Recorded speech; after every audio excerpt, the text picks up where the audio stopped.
estamos en los 80s con Botellita de Jerez, la primera etapa de Botellita de Jerez, ¿no? El disco morado es la irreverencia total, el grupo, como una cosa muy innovadora. Viene la banda del rock de Avándaro, ustedes llegan a como a decir, a ver, nosotros no somos rockstars, queremos ser lo contrario a rockstars, ¿no? Queremos burlarnos de todo este rollo, ¿no? Y después viene La venganza del hijo del guacarro, que es casi como el regreso del Jedi, ¿no? Como vienen ahí rolas como el pique, guarda mi corazón. Yo diría, hay una evolución, hay un cambio, pues, de ese primer disco al segundo.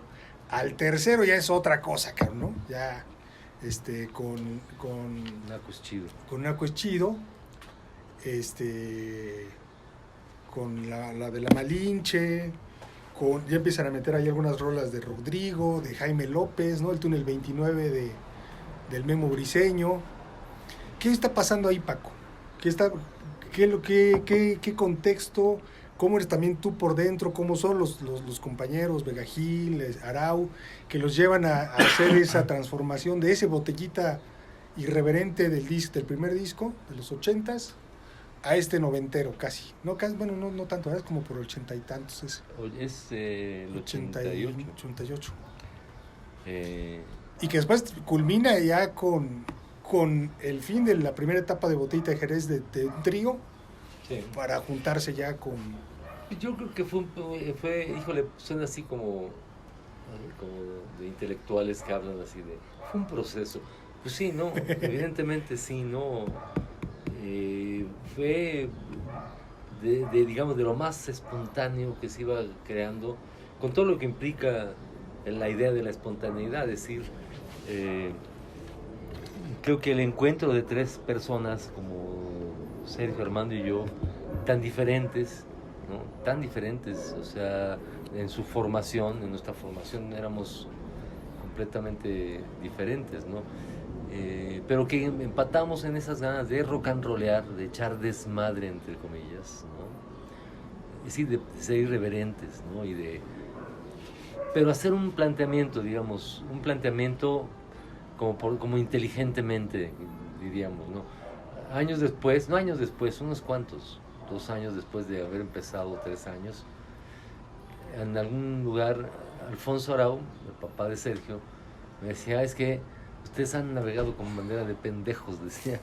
Claro que sí, me parece que sí. Decía, mi hijo el otro no, decía, supongo que se refería a Chicho de Cachumpa, ¿no? Dice, no, ese sí es pendejo, yo creo que decía... Como la memoria. Y es que sí, en realidad no queríamos enfrentar. Yo venía de un rollo súper panfletario, es decir, en el sentido directo de obreros y patrones, como dijera José de Molina, es decir, como dijera el llanero Solitito, de este lado, ¿no? O de este lado, pues de este lado, ¿no? Y con Botellita tratamos justo de encontrar un lenguaje distinto, justo la irreverencia, era una forma por donde podíamos acceder, y por supuesto, no la irreverencia en sí misma, sino desde el humor, ¿no? Y un cierto humor que tuviera que ver con todo un contexto que nosotros tendríamos o deseábamos, si no reivindicar, porque la cultura popular no tiene que reivindicarse, ¿no? Pero teníamos esa pretensión, ¿no? De haber, yo le voy a, no sé, como ahora, yo le voy al América, o le voy al Atlante, o le voy a los rojos, o a los negros, o así, ¿no? Y empezamos a hacer, en realidad, para empezar, cosas divertidas. Y creo que a eso se refiere ese dicho, dicho además por el maestro Alfonso Arau, un güey, pues un talento en el sentido de todas esas tablas, ¿no? Que el sentido que le daba a eso de navegar con bandera de pendejos, pues sencillamente no confrontar, o sea, de todos modos, esto ya con una reflexión pandémica, ¿no? En el fondo, ahora como dicen la 4T, la cuarta T, que dice el neoliberalismo de Salinas para acá, bueno, de Cedillo. De Cedillo para acá, ¿no? O de Salinas. No, pues desde ahí, Don ¿no? Miguel de la Madrid. Desde la Madrid, perdón, desde la Madrid hasta nuestros días, bueno, hasta antes de Morena. Fue lo que nos tocó. Cuando hay gente que me ha preguntado últimamente, oigan, es que a ustedes los han censurado en algún momento, y yo lo que contesto es que pues, en realidad no. Y en el fondo jamás no fuimos censurados. Si acaso nos autocensuramos, dijimos, aquí no es conveniente, ¿para qué? ¿No? Simplemente no fuimos invitados. Es decir, algo que dijo Armando muy sabio, ¿no? En los años, te hablo de los años 80 todavía, en que dijo, es que nosotros tocamos la puerta, se abrieron las puertas de esos ciertos medios, ¿no? Se metieron todos y nosotros nos quedamos afuera. Y es que es real eso, es verdadero. Quizá, y eso ya lo digo yo, con esta reflexión post-mortem, es que qué bueno, cabrón. que qué magnífico que fuimos elegidos para no estar. Porque en el fondo nos posibilitó el continuar esto que hemos hecho durante 46 años, yo en lo particular. Ahora que te comentaba, todo eso está documentado. O sea, el año pasado, en noviembre del año pasado, entregué al Colsan, al Colegio de San Luis, AC, una institución de estudios antropológicos, sociológicos y pelonpompudos, todo mi archivo, un archivo de más de 600 carteles, de cientos de volantes, ¿sí? De afiches, propaganda, de una hemeroteca de 46 años, ¿no? En los distintos momentos de los nacos, Botellita, digamos Botellita 1, Botellita 2, el Mastuerzo y los Hijos del Maíz, el Mastuerzo y Carne de Res, el Mastuerzo y Calle 4. Todos esos momentos, el Mastuerzo, durante todos estos años en que hemos cantado, que he cantado... Del más tierno al más tuerzo. Sí, como me dijo alguna vez el comandante Tacho, con ustedes el compañero más tieso. Y el subcomandante Marcos cagado de la risa, que fue el que se lo recomendó, ¿no? En fin, ha sido toda esta historia, carnal. Y... Es que ahí ya estamos en otro contexto, Paco, porque ya es el rock en español. Sería la segunda parte de Botellita de Jerez, ya es cuando viene el boom del rock en español argentino, español, y entonces empiezan a resurgir otros grupos. Estábamos hablando en principio de Botellita de Jerez como con las secuelas del rock urbanón, underground, ¿no? Sí, es decir, Botellita... viene como de Avándaro, digamos. Mucha gente les dice la Botellita original. Yo no mames. No. No, lo digo porque hay compas que lo dicen. Entonces, bueno, ¿y qué? ¿Santiago Ojeda no es original o qué? El señor González, en fin, ¿no? No, y además son otras historias, ¿no? La de Santiago Ojeda con su jefe el negro, la propia historia del carnal el Diablo, ¿no? Exacto, González. Sí, son otras historias, exactamente. Son otros haceres, digamos, que forman Exacto. o conforman de una manera distinta Botellita de Jerez, que sigue siendo la misma. Pero ahí yo creo que más bien cuando tú dices tocamos la puerta es porque ya es el rock, ya dices, chinga, como que le volteé a ver a la gente al rock. No, es y que en medio están ustedes, cabrón. Sí, pero es que tocar la puerta fue desde un principio. El primer coso que hicimos en los medios fue con el trío. Y fue un programa bastante ojete que se llamaba Cachún Cachún Rara, que bastante ojete. O sea, y fuimos porque en realidad también había una especie de hambre por existir, cabrón, porque en el fondo, sobre todo en esos entonces, ¿no? Sí, tratábamos de decir, a ver, acá estamos para poder crear nuestra mercancía, es decir, para irnos a echar unas rolas y que nos paguen, ¿no? O sea, hacer carrera. Sale vara, sí, ¿no? ¿no? De rolas, exacto, buscando la fama. Entonces yo creo que fue una etapa en donde tocamos en todos lados.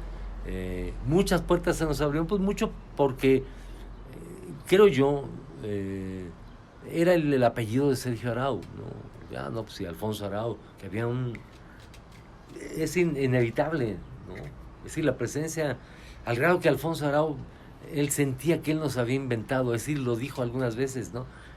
No mames, güey, no mames, pinche güey. Inventó a su hijo y ya venía ahí. Sí, no mames. Ya. Entonces, ¿cómo te diré? Pues, bueno, hay muchos mitos al respecto, ¿no? Sí, mucha banda piensa que incluso que los tepetatles, por ejemplo, a la banda de los tepetatles, el rollo de tepetatles, Sergio nos habló muchas veces. De hecho, por eso montamos, evidentemente, una rola que se llama el Tlalocman, ¿no? Pero fíjate que yo nunca escuché a los nunca supe de los tepetatles, porque además todo el mundo se quedó con la idea de que era una banda, pero no, fue un espectáculo que se hizo 1 o 2 veces, según entiendo, y a la verga, o sea, sí, cabrón, o sea, y yo lo escuché en el año 96, cuando ya había compactos, un compita, Muñoz, de Aguascalientes, me trajo el disco de Tepetates, que lo perdí después, y fue bueno, dije, qué chido. Todo el mundo piensa que nosotros provenimos de ahí. Pues no, provenimos evidentemente de un sueño muy cabrón, que fue el sueño de Sergio Arau, de hacer una banda de rock mexicano con humor. Sueño que compartía Armando, ¿no? Y sueño al que yo me sumé, porque me pareció coherente, porque porque encontré esa empatía en muchos aspectos, ¿no? Y para mí fue una segunda escuela, porque finalmente, siempre lo he dicho, Sergio y Armando para mí fueron mis maestros, ¿no? De su quehacer, de su rollo, y de esa construcción que hicimos los tres juntos, ¿no? Fue un aprendizaje muy, muy cabrón, muy hermoso, ¿no? Oye, Paco, entonces hay ahí, digamos, un impasse en términos de lo... No sé si la palabra es eso, pero bueno, lo que quiero decir, lo que quiero llegar es al movimiento zapatista. Al movimiento zapatista, entonces, es que hace rato mencionabas, tuve ahí al comandante Tacho y al sub Marcos, hay como un renacer de Botellita de Jerez a la discusión política, a meterlos otra vez en el ámbito político de una manera más fuerte, más directa. Nunca dejamos de estar, hijo. No, nunca dejaron, o sea, por eso yo decía, no es un impasse, pero... Sí, te entiendo. De hecho, mucha banda sí lo pensó así.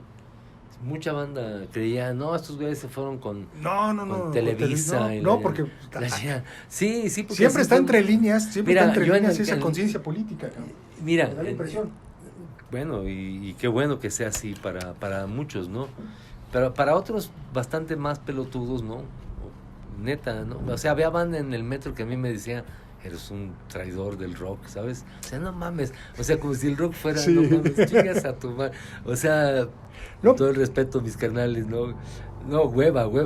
Pero era la realidad, hijo. O sea, así como también había compas que decían, es que el rock mexicano no existe, ¿no? O sea, escritores digamos, de música, en donde argumentaban que el rock mexicano no existía, etcétera, etcétera. Como también hubo rock and rolleros mexicanos que no deseaban rock mexicano porque les daba vergüenza hacer canciones.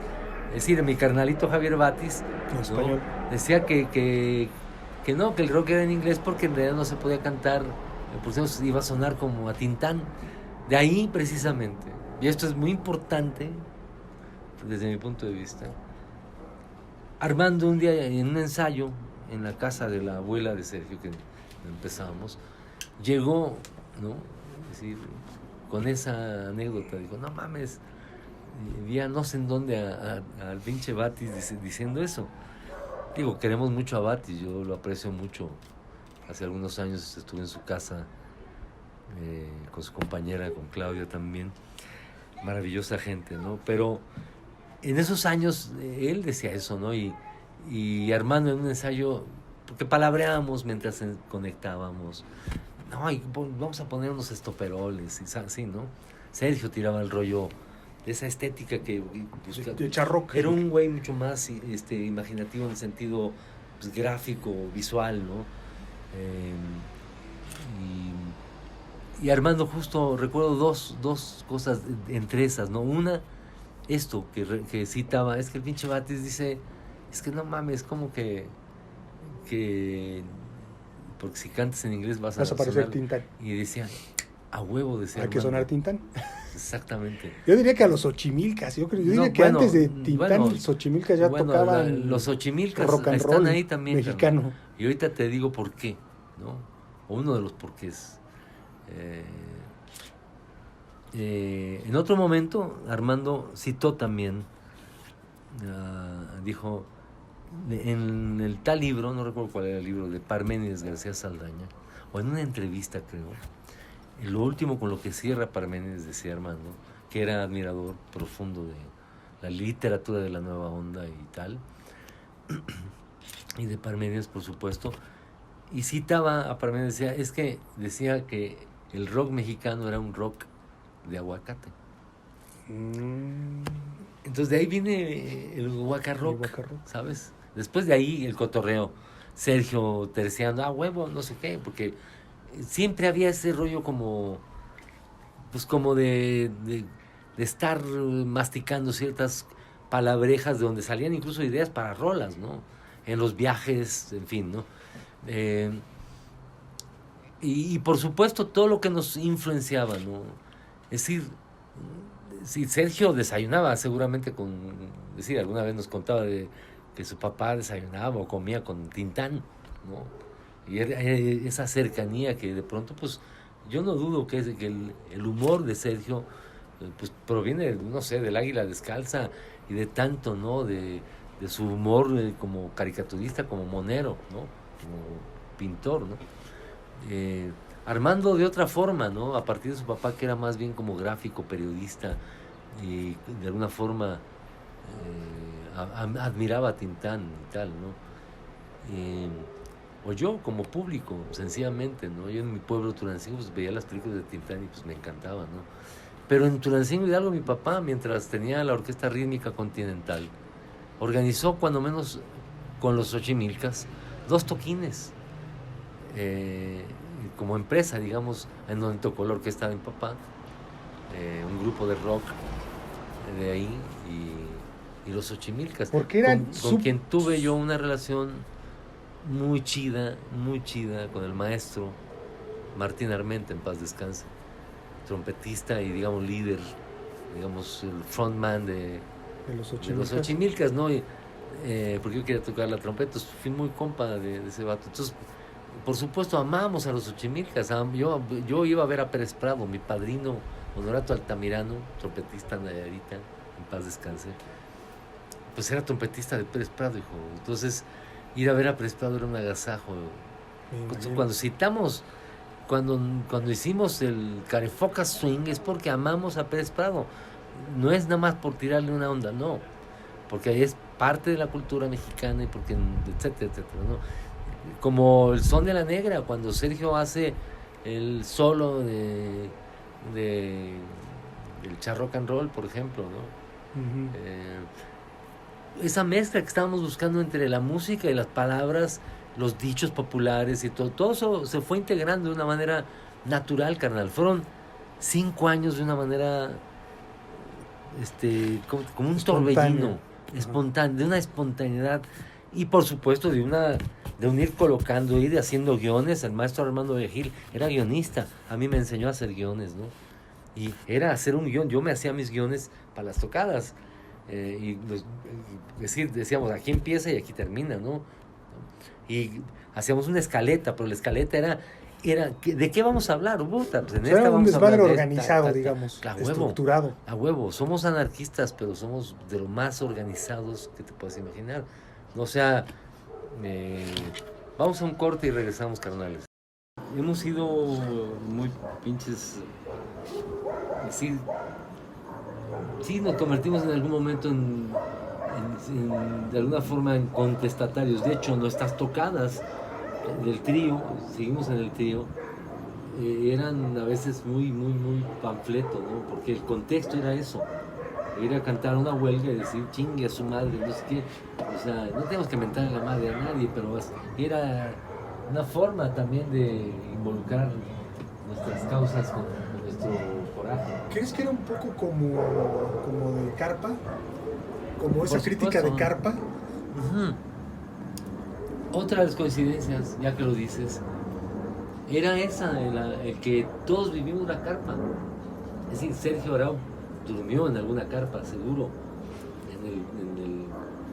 quizá en el camerino, en los teatros, seguro, como mis hijos durmieron en camerinos, ¿no? Como yo dormí en camerinos con la orquesta de mi papá, o así. La carpa la vivimos los tres, Sergio, Armando y yo, y nos gustaba. A mí, es decir, yo vi a Tintán en la carpa Apolo, por decirlo, porque éramos asiduos a esa forma, era como muy de pueblo, ¿no? A Tulancingo que llegaban tanto carpas, no con grandes estrellas rutilantes, pero eran cuando menos los imitadores de los imitadores o así.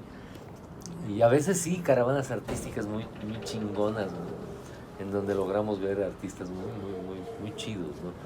Creo que coincidimos en eso, en que llegamos a admirar a gente muy chida y esa espontaneidad, es decir, esto ya es muy dicho, ¿no? Pero el primer toquín tocamos 5 rolas, ¿no? Después de otras bandas, después de Real de 14 por primera vez, después de Jaime López, y antes de Jaime López, La Broma Bolchevique con Emil Almazán, Jorge Luis Gaitán, que a la primera rola se mandan a la chingada. Después siguió Jaime López con Emilia. No, Jaime López con el maestro Alan Derbez, un acordeón. Y después Botellita de Jerez. Ok. O sea, tú te refieres al primer toquín. El primer toquín. En ese tocamos 5 rolas que preparamos entre 1982, noviembre 19 de noviembre, porque a mí me corrieron 18 de noviembre del Banco de México, donde hicimos el sindicato bancario. Y me invita Armando en esos días, tocamos en la ampliación Miguel Hidalgo, en esos años, una toma de tierras atrás de Villa Olímpica, amenaza del cuerpo de granaderos de desalojar, vamos a echarles unas rolas, se hizo un evento, entonces ahí Armando me invita a ser parte de Botellita. En esos días de noviembre del 82 empezamos. Y apareció el pretexto de tocar el 2 de abril del 83, ya que el maestro Manuel Ahumada, en paz descanse, gran maestro Manuel Ahumada, monero, artista plástico maravilloso, amigo mutuo de Armando Vega Gil y de Sergio, los conectó. Él se iba de beca a Nueva York, entonces sus compas, el Fisgón, Sergio, varios compas más, Jaime López, varios compitas, acordaron hacer este evento, ¿no? Entonces se organizó aquí justo en Tasqueña, en el CEDART, que se llama Diego Rivera, que está aquí en la calle de Cerro de la Campana. Ahí fue el primer toquín. Y fue una gran coincidencia, y ahí es donde decimos, es que sí, lo que estamos haciendo, vamos a continuarlo. Nos quedamos con eso que nos miramos de a huevo, no dijimos, ni siquiera chocamos, sí, no, como que sí, simplemente quedamos de vernos para otro día, etcétera, y fuimos construyendo esto que sucedió durante 36 años, 37, ¿no? Bueno, 36. Y pues fue la base. Yo creo que con la salida de Sergio, pues fue un bajón chafa, ¿no? Feo. Fue muy triste, porque con todo, bueno, seguramente en ese momento ya no nos soportábamos, ¿no? Creo que esa fue la razón verdadera, ¿no? Y además también estar peleando durante 5 años, porque aparecen a propósito de organizaciones, nosotros en ese entonces, bueno, después del Alimar, existió una cosa que se llamó el Comité de la Nueva Canción, en donde también participamos, yo como el Mastuerzo y Botellita de Jerez. Y después de esa organización, bueno, Botellita es vetado por Televisa, ¿no? Ya siendo parte, es decir, antes de Televisa somos vetados no vetados, simplemente, como dije al principio, simplemente no nos invitaron. Es decir, nunca nos invitaron al Cervantino, pero no sé, pero hubo un montón de otras bandas que sí estuvieron. ¿Por qué? Pues porque había posiciones políticas. Había grupos de rock que decían, no queremos nada con la política, pero cuando les pagaba el PRI para sus eventos, ahí estaban. Bandas muy famosas de hoy, ¿no? Que tenían incluso contratos casi de exclusividad con Televisa, porque sí, Televisa te consideraba, si hacías algo, casi te consideraba de su propiedad. Es que estamos hablando de la época del monopolio de Televisa, ¿no? Si no existía otra cosa más que Televisa, sí, en todos los sentidos, pues. No, sí existían otras cosas, existía Imevisión. Sí, pero... Bueno, pero existía el Canal 11. De hecho, el primer programa que hicimos nosotros de televisión, curiosamente, fue en un programa del Negro Ojeda en el Canal 11. No me acuerdo cómo se llamaba, algo del negro, no sé qué.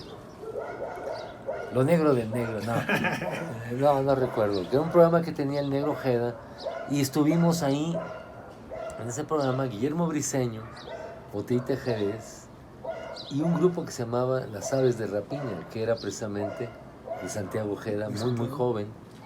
Y nada más y nada menos que tocaba el bajo. ¿Quién creen? Allá en casita. ¿Quién crees que era? El bajo lo tocaba el mejor fotógrafo de cine del mundo hoy en día, el Chivo Lubeski. El Chivo tocaba con sí. Con Ojeda, con Santiago. Ojeda, en Las Aves de Rapiña. Entonces, no, la historia es que nosotros nunca pertenecimos a Televisa, ¿no? Yo estoy hablando del momento en que ya Sergio se sale y somos la otra botellita, una botellita conformada por 5 individuos que nos reestructuramos, hicimos un Niña de mis ojos, un disco que se llama Busca Amor, La Bolita de Batman, un maxi single, que estábamos entrando en una otra etapa que le llamamos jugueteando para variar, pues la canasta básica de la música popular, que era una continuidad del guacarrock, o un guacarrock distinto, sencillo. Queríamos también huir de otro contexto. Sí, además de otro contexto, era de otro contexto, y además con otras posibilidades musicales. En el trío siempre rifó, a pesar de que era la enjundia, la aprendidez, la entrega, nunca lo dudé de Sergio y de Armando. Creo que lo disfrutamos tanto. Pero había siempre un rollo un poco de tocamos como tocamos, ¿no? Ese era ese rollo ponqueto, ¿no? Que de pronto, bueno, yo por lo menos con la presencia de Santiago Ojeda en la guitarra, con la delicadeza de su forma de tocar, y también la dureza, porque también tiene esa versatilidad, pues cierta musicalidad te lleva. Sí, si te juntas con músicos chingones, pues por lo menos tienes que llegarle al nivel. Entonces a chingarle. Y de alguna forma esa otra botellita tuvimos un cierto rigor y fuimos creo que mejores músicos, ¿no? Siempre ve el pretexto, un poquito el del Sergio, ¿no? De no, nosotros tocamos mal. No, sí, esto es. De hecho, las últimas tocadas así eran. Sergio ya no ensayaba o tocaba poco, entonces llegaba a ensayar y híjole, entonces... ¿En la primera etapa o en esta tercera? En las dos etapas. En las dos etapas. Sí, digo, con todo el respeto lo digo, y con humor y con amor, o sea, pues porque en realidad él hacía otras cosas, él pintaba, él, no sé, hacía videos en Los Ángeles, cuando venía a México en esa segunda etapa, pues teníamos muy poco tiempo para ensayar. ensayamos poco. De todo modo las tocadas salían de poca madre, porque quién sabe dónde salía todo. Pero de pronto sí, ¿sabes? Sí nos planteamos en esa segunda etapa un otro rigor musical. Yo en lo personal, dada la presencia de Santiago, con quien siempre he tenido una empatía musical muy chida para mí, con quien he hecho muchas de las rolas de Botellita, las hicimos o las comenzamos cuando menos Santiago y yo, ¿no? De esa otra etapa. Francisco Barrios el Mastuerzo con Los Hijos del Maíz, con la carne De res. y solito, ¿no? Si, digamos, concluye ahí el proceso con Botellita de Jerez. Ya estamos digamos, en un contexto ya, pues, del nuevo siglo, maestro, ¿no? Un contexto muy diferente a donde tú empezaste. Exacto. Ya políticamente es otra cosa, ¿no? Incluso platicamos hace rato fuera de la grabación, la congruencia de los carnales de Café Tacuba, que si ya no cantamos La Ingrata, qué tantos ya no se puede cantar, digamos, Tons que mi reina. Es otra cosa ya, Paco. Ya es otra cosa. Nunca la cantamos. Después de cierta época para acá ya no. Pero que me refiero es que estamos ya en otra onda, Sí, ya es sí. otro el discurso, Sí. ya es otro el desmadre, digamos, es otra forma de hacer política, Paco. Exactamente. Nosotros desde el 94 nos acercamos a los zapatistas, es decir, porque era lo que nos empataba. Es decir, y a propósito del Mastuerzo y de Carne de Res y de Los Hijos del Maíz y de Calle 4 como una posibilidad de una banda a las que me o he conformado o me he acercado, como el caso de Calle 4, ¿no? Pero era en realidad el surgimiento del zapatismo, es decir, como te diré, por lo menos a mí en lo personal me anima para empezar a hacer un disco solo, o sea, entre comillas solo, El Prohibido. Es un disco que le dedico a los zapatistas. Con tu lira. Con mi guitarra, básicamente, es decir, como punto de partida, las rolas como son, ¿no? Con amigos invitados y tal, ¿no? Empieza ahí ese trabajo de hacer canción más sólido, ¿no? Porque además ya empieza a haber ahí broncas, entre comillas, no broncas, pero simplemente desacuerdos, es decir, cuando el Ejército Zapatista sale a luz pública, yo hago Prohibido y hago El Corrido del Pasamontañas. Las propongo a Botellita, y Botellita dicen, es que no sabemos quién es el subcomandante. Armando y yo decíamos, no, es que sí, y yo decido hacer el Prohibido, entonces no pasa nada. En Botellita siempre fuimos una especie de consenso total, absoluto, una especie de Luis Buñuel con Salvador Dalí acordando el guión o las secuencias de Un perro andaluz. Es decir, un ojo que se corta, bravo. Un avión que, no, lo retiro. Así fue con Botellita, ¿no? En todos sus momentos. Creo que siempre tratamos, por lo menos esa fue mi intención, lograr un consenso absoluto, en donde no exista la democracia, donde te ganamos, somos 3 contra 2 no, es lo que nos prende a todos, porque eso fue la dinámica natural de toda la botella. 36 años de Botellita, esa fue, por lo menos es la que yo defendí y la que profesé con Botellita y con todos mis experimentos. Hablo de Los Hijos del Maíz, hablo de Carne de Res, hablo de Calle 4, es decir, encontrar qué nos gusta, no nos gusta, ¿no? ¿Para qué? ¿No? Así que en mi trabajo, es decir, ese deslinde, esa infidelidad a todo, ¿no? Te da ese chance de ser promiscuo. ¿Por qué chingados no va a hacer un disco, pues, no sé, con René de Calle 13, ¿no? Me encantaría, ¿no? ¿Por qué no? ¿Por qué no va a hacer? Pero no como colaboraciones que tienen que ver con la mercadotecnia, sino porque hay una empatía ideológico, política, religiosa, etcétera, ¿no? Sí, decía yo, donde la música es sentimiento, cabrón. Es decir, donde hay sentimiento, entonces tú creas con fulano, con sutano, con mengano.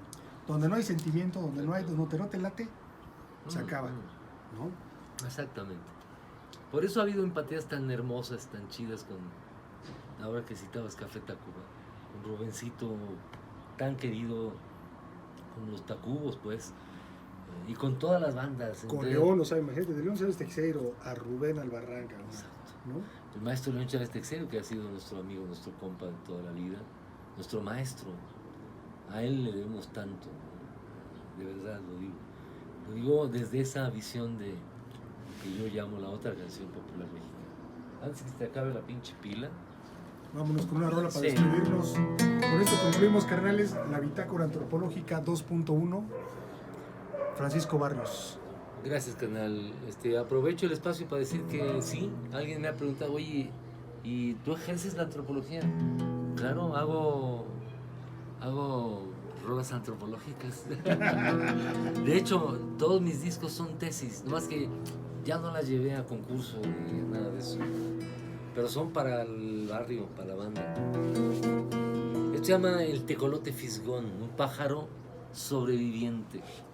A propósito de los nacos, a propósito de las distintas botellitas de Jerez, a propósito de carne de res, a propósito de los hijos del maíz de calle 4, del más tuerzo, y de todos nuestros muertos y nuestras muertas.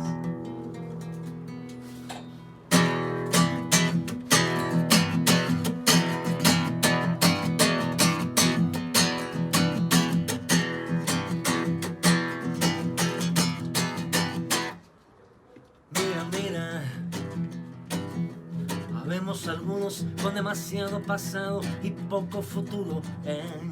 Yo moriré sonriendo el día que yo quiera, lo juro, muy contento. Porque no quiero sufrir y porque sé que voy a morir, no quiero vivir sufriendo. Mira, creo que el arte puede ser para chingar, siempre se debe. Y así lo deseo, porque el que a hierro mata, en verdad os digo, no merece morir a besos. Y el que a besos mata, que en un orgasmo estire la pata. Soy el tecolote fisgón, un pájaro sobreviviente, el comandante T. Yo no he firmado la paz, sigo siendo un rebelde. La mana dice, cabal, la mana. No hay pisto, cabal, la mana. No hay pisto. Cabal, la mana. No hay pisto, cabal, la mana. No hay pisto.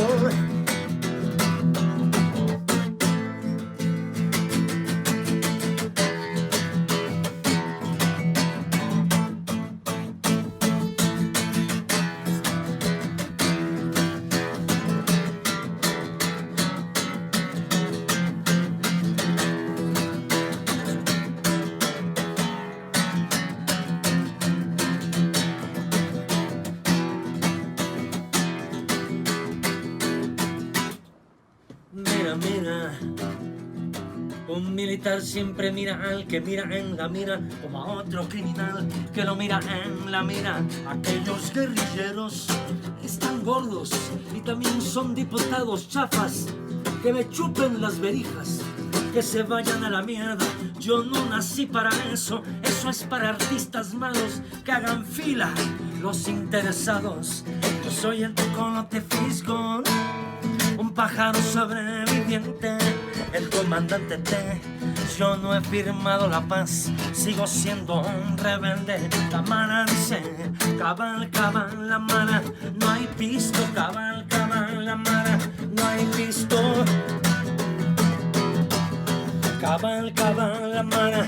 No hay pisto, cabal, la mana. No hay pisto. Mira. Una propuesta decorosa y de aprender de todos. Si no, comed caca. No me quites lo que no me puedes dar. Si tu hueco estorbo, que estoy tomando el sol y me hace sombra. Este es el parte de guerra de la lucha popular. Los gorilas al zoológico y los humanos al poder. Yo soy el tecolote fisgón, un pájaro sobreviviente, el comandante T. Yo no he firmado la paz, sigo siendo un rebelde. La mana dice, cabal, cabal, la mana, no hay pisto, cabal, cabal, la mana, no hay pisto. Cabal, cabal, la mana, no hay pisto, cabal, cabal, la mana, no hay pisto. Yeah. Chido, carnal. Carnales y carnalas @.com. Esto fue el Más Tuerzo. Gracias, carnal. A ti, carnalito. Sí, toda la luz y la chingada. El techo es un espacio como creo que tiene que ser el futuro común.